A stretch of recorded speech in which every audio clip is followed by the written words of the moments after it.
Yes, please.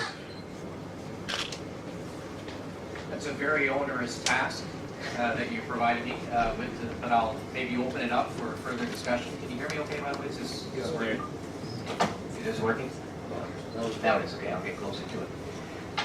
So I don't want to be repetitive with what Connor talked about around the superstore too much, but I want to kind of make some observations. I've probably visited now 45 institutions in the United States, a number of institutions in India and other places in the world.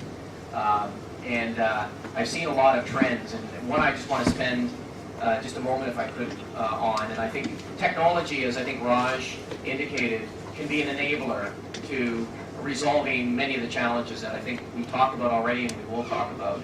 But one that I want to talk about is putting the student at the center of the mission's objective. And I know, I'm sure institutions here have that in their mandate. I see in the United States, for example, long storied elite institutions that have been around since 1880 or 1899, who frequently, in many conversations, when I talk about their constituent, that term constituent, they're talking about their faculty. And aren't necessarily yet at a stage where they're talking about the student. I think you couple the expectations of the student now to have education on demand. And by the way, just in case you get the feeling, we're not necessarily espousing that everything moved to an online world. In fact, I think we've seen the pendulum shift in many institutions, especially in the United States, that have moved to a purely online delivery model.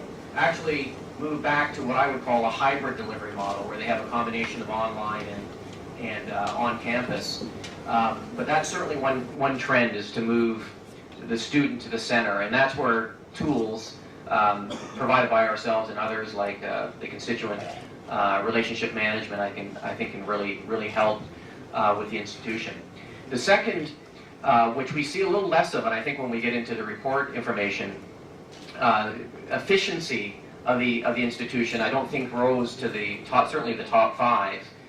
But I will challenge you that, especially as costs rise in a nation like India, and labor costs increase as a result, that efficiency will take on more importance. And we see that certainly in places around the world, the U.S. in particular. I want to just give you one data point that I found fascinating. I was out at Vanderbilt University, and some of you have probably heard of Vanderbilt, a very prestigious university. Not very large in terms of student population. They only have around 12,000 students, but very prestigious. And they do a lot of research at that institution as well. They're one of the top research institutes. They had a consultant come in and do a study of their organization, their institution, and they determined, and I hope it's not quite this bad in India, but they determined that in terms of regulatory compliance, they were spending $150 million a year. Just think about that number for a minute. It's $11,000 per student. $11,000. And again, I'm sure it's not quite that large in India, but by the way, some of their, as many of your institutes are doing research, and as you increase the amount of research that you're doing, a lot of their administrative overhead and regulatory compliance was around the management of grants. In fact, one of the data points that they shared with me is that each researcher at their institute spends on average 32% of their time essentially doing regulatory compliance types of activities.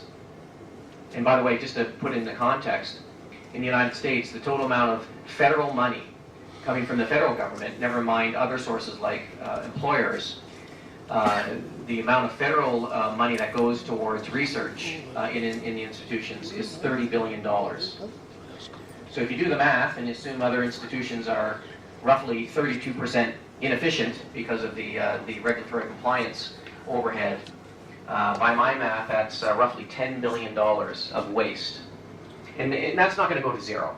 Obviously, there's certain compliance that is, I think, necessary in an institution. But there is, so I want to challenge you to think about inefficiencies broadly, not just in the classical sense of, how many people do I have having to do administrative functions, but also the productivity of your faculty, and what tools, and many tools, by the way, we're going to talk about, I'm sure, are not ones necessarily provided by campus management. There are lots of different learning management systems, although we do have one ourselves. There's lots of different technology in the classroom. I know a lot of you are embracing to think about. So I just wanted to bring a little bit of a different dimension to the discussion in terms of some of the trends that we see around the world, and I think some of the trends that you're going to see as time goes along. So